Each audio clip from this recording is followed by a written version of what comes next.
ڈھونڈو گے اگر ملک ملنے کے نہیں نایاب، ڈھونڈو گے اگر ملک۔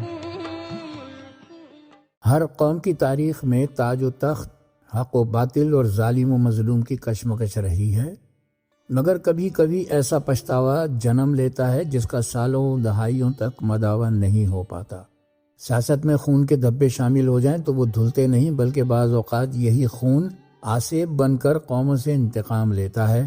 قومیں بے سکون ہو جاتی ہیں، استحکام رخصت ہو جاتا ہے، دائروں کا سفر شروع ہو جاتا ہے۔ 4 اپریل 1979 کو ذوالفقار علی بھٹو کی پھانسی ایک ایسا ہی سانحہ تھا جس پر ہمالیہ کے آنسو گرتے تو کسی نے نہ دیکھے، مگر سچ یہ ہے کہ وہ دن اور آج کا دن پاکستان اپنی آئینی اور جمہوری منزل سے کہیں کھو گیا ہے۔ کبھی جمہوری ٹرین پٹری پر چڑھتی ہے، تھوڑا سا رینگتی اور پھر سے کوئی دھماکہ اسے اتار دیتا ہے۔ یہ اس پھانسی کی بددعا ہے، خدائی قہر ہے، یا پھر ہماری اپنی بدنصیبی اور بے برکتی ہے۔ یونانی اور عالمی دیو مالائی کہانیوں میں دیوتاؤں کی دنیا کے واقعات میں مداخلت افسانوی اور تمثیلی ہے، مگر بھٹو کی پھانسی کا اہم کردار مولوی مشتاق حسین کے ماڈل ٹاؤن پارک میں جنازے کے موقع پر شہد کی مکھیوں کا حملہ تو اہل لاہور نے خود کھلی آنکھوں سے دیکھا۔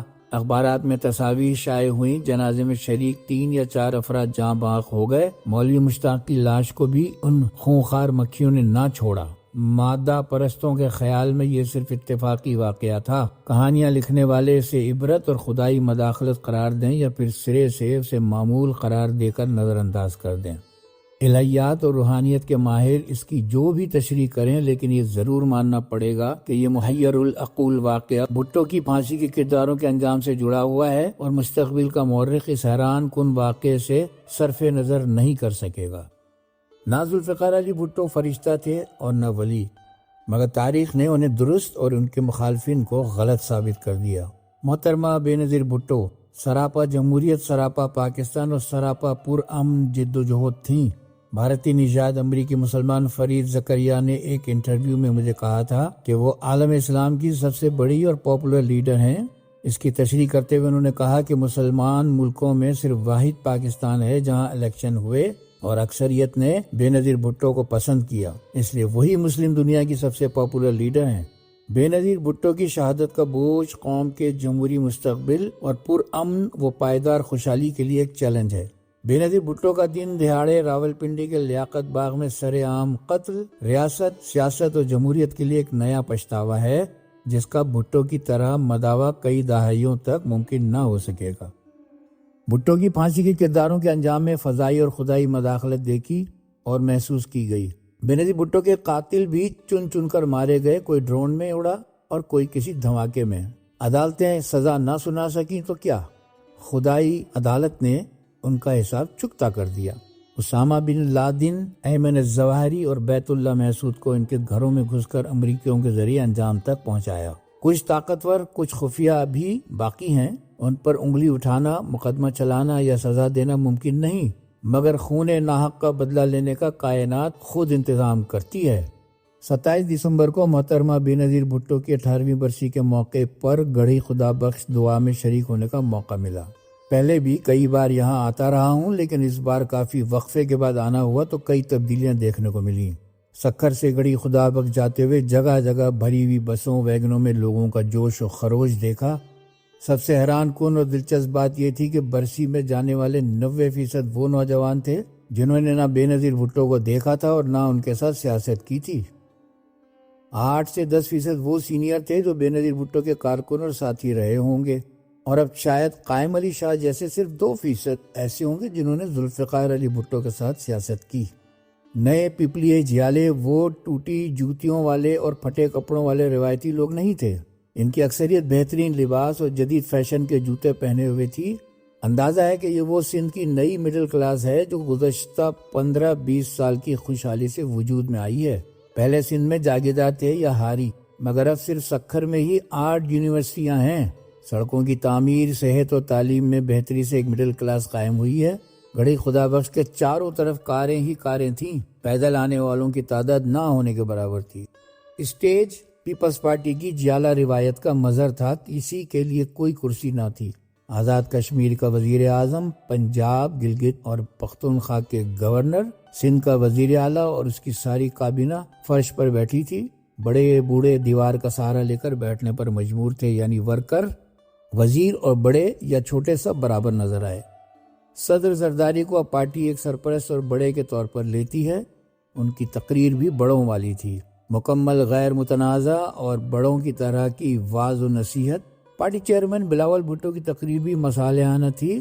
NFC میں تبدیلی کے بجائے انہوں نے وفاق کا اضافی بوجھ اٹھانے کی پیشکش کی۔ سندھ میں ایک نمایاں تبدیلی پیپلز پارٹی کے نامور لیڈروں کی اپنی اگلی نسل کو سیاسی وراثت کی کامیاب منتقلی ہے۔ سید خورشید شاہ اپنے داماد اور بھتیجے اویس قادر شاہ، سید ناصر حسین شاہ اپنے بیٹے کمیل حیدر شاہ کو آگے لے آئے ہیں۔ اسی طرح سید نوید قمر، شرجیت میمل بھی اپنے بیٹوں کو میدان میں اتار چکے ہیں۔ دیہی سندھ کے بارے میں یہ تاثر عام ہے کہ وہاں ترقی نہیں ہوئی، بلکہ یہ بالکل غلط تصور ہے۔ سندھ میں بہترین تعلیمی ادارے ہیں، صحت کی سہولتیں کئی جگہ پنجاب سے بھی بہتر ہیں، سڑکوں کا معیار قومی معیار سے بہتر ہے۔ ہر وزیر کو شکایت ہے کہ NHA یعنی وفاق کی سڑکیں ٹوٹی پھوٹی ہیں، سکھر اور کراچی کے درمیان موٹر وے کو نہیں بنایا جا رہا۔ سندھ کی ثقافت میں نمایاں بات اکثریت اور اقلیت کے بہترین تعلقات ہیں۔ سندھ کی ثقافت میں نمایاں بات اکثریت اور اقلیت کے بہترین تعلقات ہیں۔ ہندو مسلمانوں سے بھی زیادہ زور سے پاکستان زندہ باد کا نعرہ لگاتے ہیں کہ وہ خوشحال، مطمئن اور معتبر ہیں۔ دیہی سندھ میں البتہ نیا صوبہ بنانے کے حوالے سے شدید تحفظات موجود ہیں۔ آخر میں محترمہ بے نظیر بھٹو کی شہادت کے حوالے سے اختلافی نوٹ یہ ہے کہ اکثر محترمہ کی شہادت کو معمہ قرار دیا جاتا ہے، حالانکہ یہ قتل ایک کھلی کتاب اور ظاہری راز ہے۔ پاکستان کے سب سے بڑے سانحے پر اسکاٹ لینڈ یارڈ، دنیا کے سب سے بڑے ادارے اقوام متحدہ، ISI، IB اور اسپیشل برانچ کی تفصیل، تحقیق و تفتیش موجود ہے۔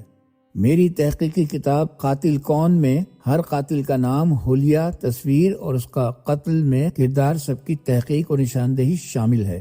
جان بوجھ کر یا لا علمی میں قتل کو معمہ بنا کر لواحقین کو قاتل بنانے سے خون کا دھبا کبھی نہیں مٹے گا جب تک اقوام متحدہ کمیشن رپورٹ میں نامزد ملوث اراکین پر مقدمہ نہیں چلایا جاتا۔